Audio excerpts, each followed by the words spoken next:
અહીં ઉપસ્થિત આચાર્ય શ્રી, શિક્ષક શ્રી અને મારા વાલા વિદ્યાર્થી મિત્રો, અમે આજે એક પાત્ર અભિનય રજૂ કરવાના છીએ તો તમે સૌ શાંતિથી સાંભળવા વિનંતી. હું ગુજરાત છું. હું ભારતમાં આવેલું એક ગુજરાત રાજ્ય છું. મારી સ્થાપના 1 મે 1960 ના રોજ થઈ હતી. મારી રાજધાનીનું નામ ગાંધીનગર છે. મારે 34 જિલ્લા આવેલા છે.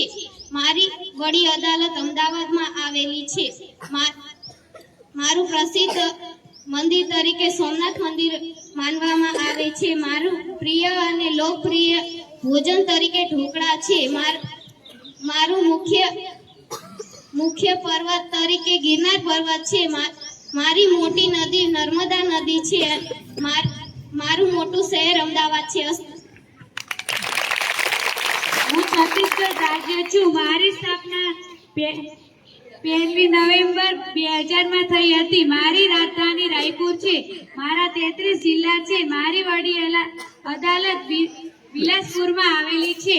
મારા હાલના રાજ્યપાલ રામેન ડેકા છે. મારા પ્રથમ રાજ્યપાલ દિનેશ નંદન સહાય હતા. મારા હાલના મુખ્યમંત્રી વિષ્ણુદેવ સહાય છે. મારા પ્રથમ મુખ્યમંત્રી અજીત જોગી હતા. અસ્તુ.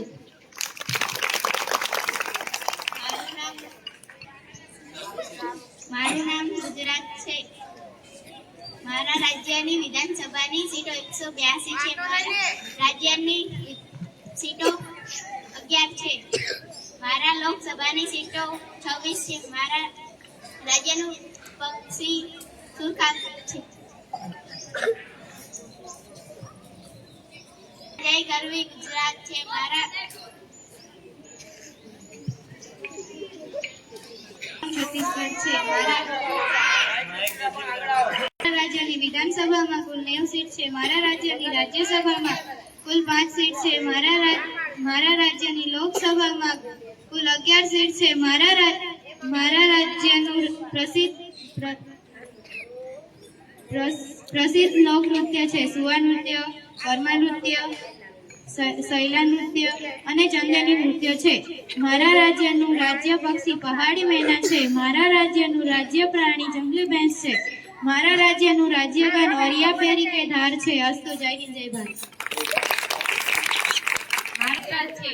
મારું રાજ્યનું રાજ્ય વૃક્ષ આંબો છે. મારા રાજ્યનું રાજ્ય પ્રાણી સિંહ છે. મારા રાજ્યનું રાજ્ય ફૂલ ગલગોટાનું ફૂલ છે. મારા રાજ્યની રાજ્ય રમત કબડ્ડી છે. મારું રાજ્ય ભારતની પશ્ચિમ દિશામાં આવેલું છે. મારા રાજ્યના પડોશી રાજ્ય રાજસ્થાન, મહારાષ્ટ્ર, મધ્યપ્રદેશ છે. હું છત્તીસગઢ છું.